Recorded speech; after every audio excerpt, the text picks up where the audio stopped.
Welcome to another episode of MrLopezClasses.com. This is a video clip related with the lab. This is the lab number 5 of our marine diesel engines course. In this lab, we are going to start the process to reassemble the engine. Because in the previous episodes, we remove the piston, we remove the crankshaft, the camshaft, we check the measurements, you verify everything. You repair the head, and now you are ready to assemble the engine again. One important thing is verify that you have all the gaskets, new gaskets. Verify that you have all the parts clean. Verify that you have the bolts in good condition. I recommend, for example, for head bolts, replace the head bolts. Verify that you have the thermostats, the seals recommended, the silicone recommended, and the grease, marine grease, lithium grease is recommended. Okay, verify that you have all the parts before you start the reassembly process. And also the most important part is verify that you have the specification, the specifications of the engine, the torque per each bolt, the torque per each nut. You have the torque specification. Where you found that information? In the service manual. In the operational manual and service manual, in the majority of those manuals, in the first 3 pages, you found that information, the specs, specification of the engine. Okay, important.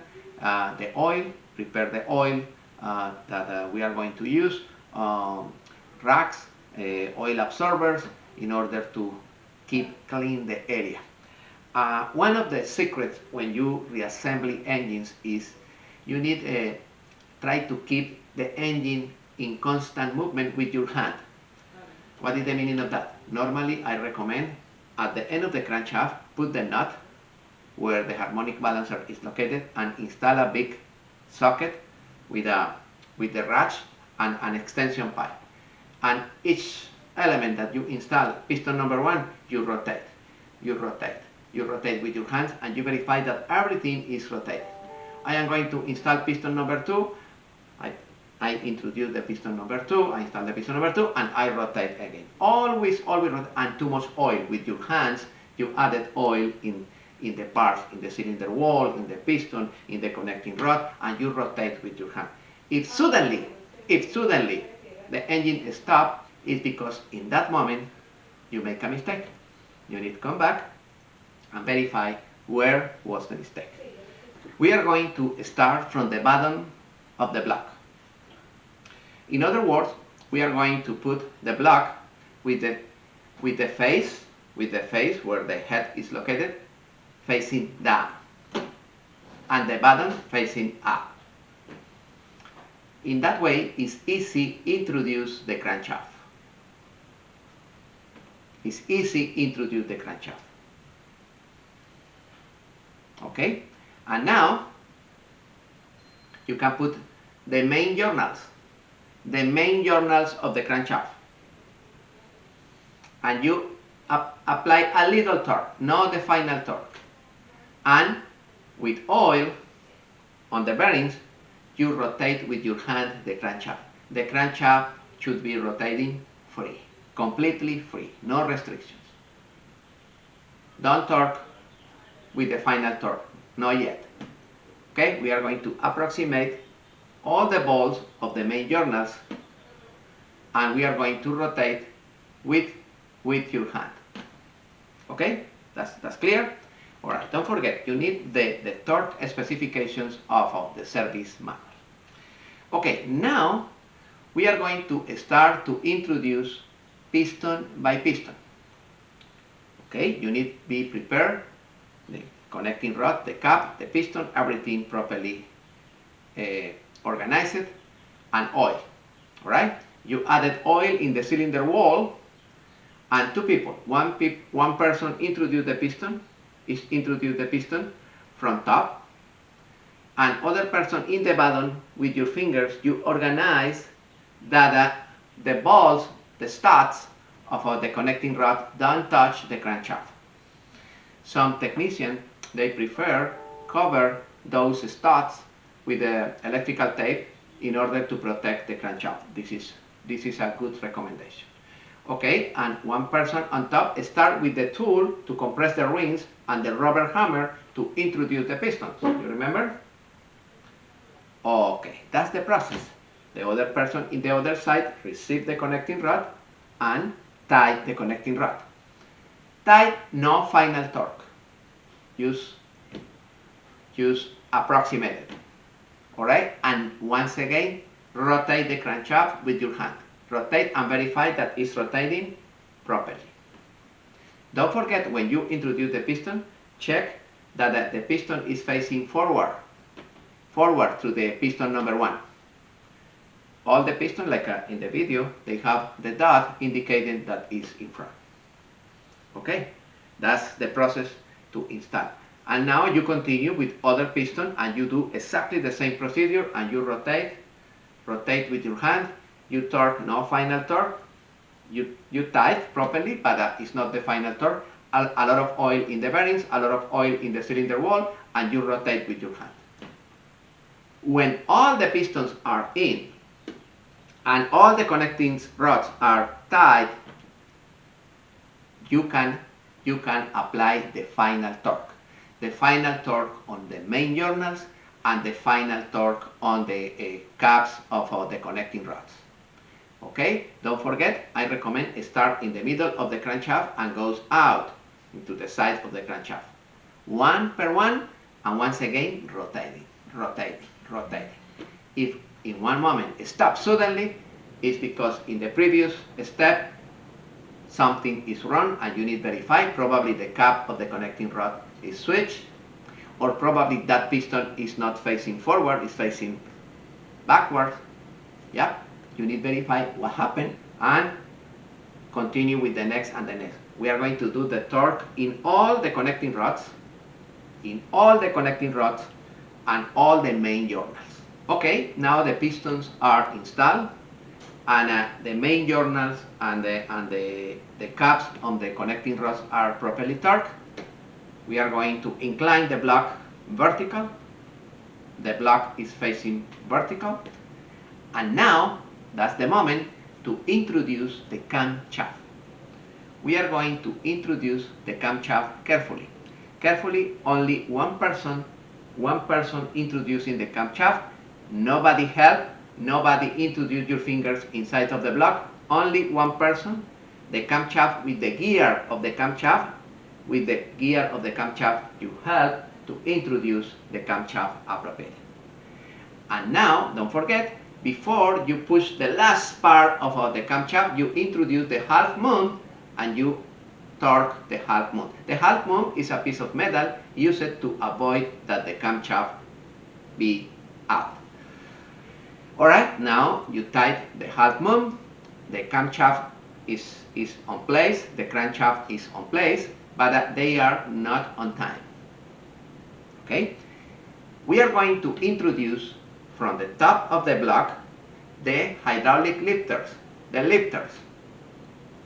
We are going to introduce carefully the lifters. Okay? And now we are going to rotate the crankshaft with my hands in order to align the timing with the crankshaft. And also I am going to put the fuel injection pump if my diesel engine is mechanical fuel injection, and we are going to align the timing according with the service manual. Yes, I am going to align the timing according with the service manual. Alright, exactly like this.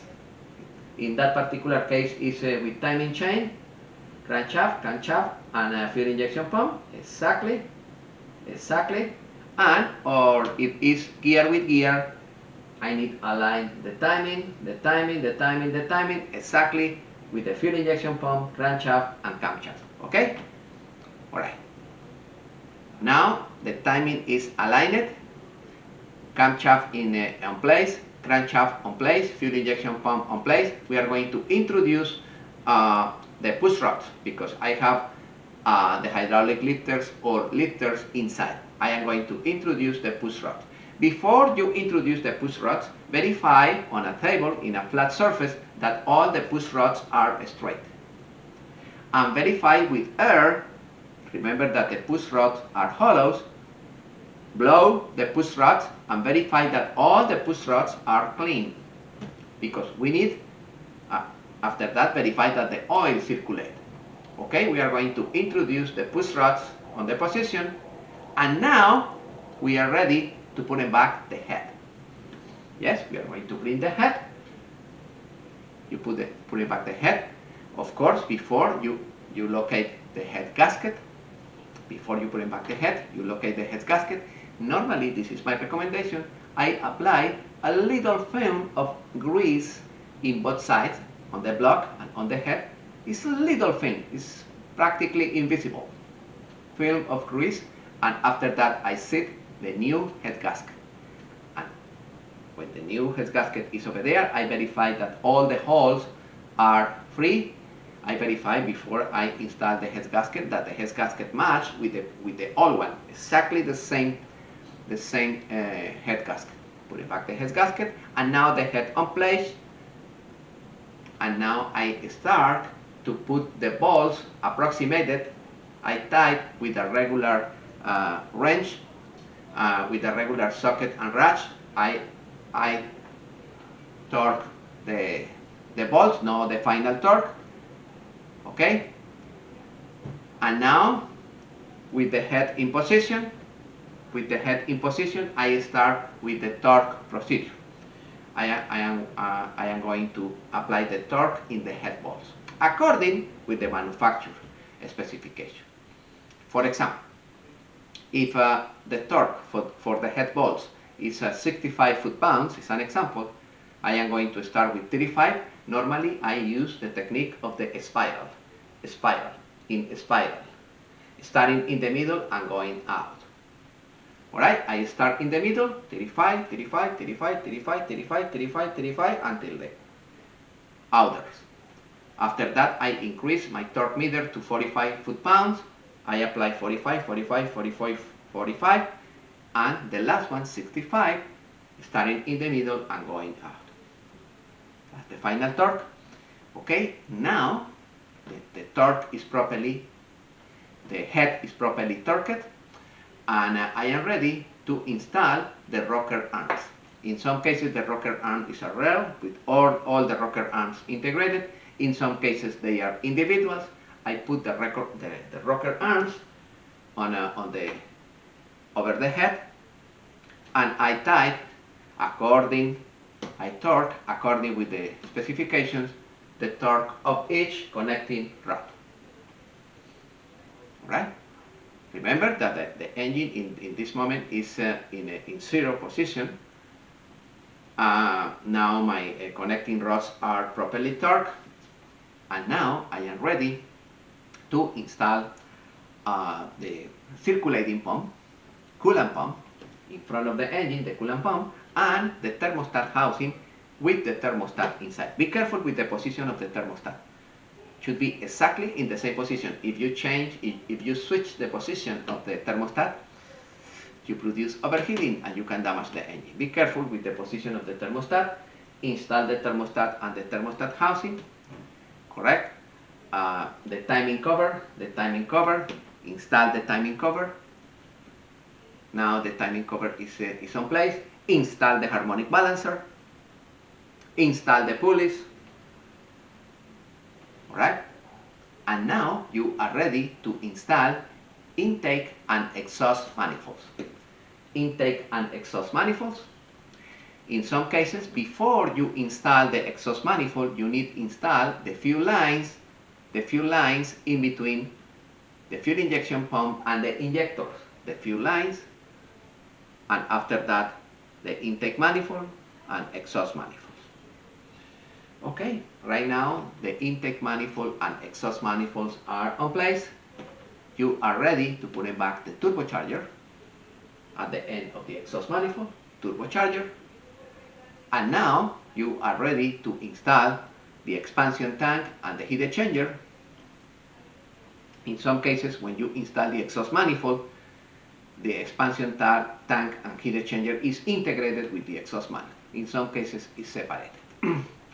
Okay, now the engine is ready to start with the harness, because we are going to install in this moment the bracket and the alternator and the start motor.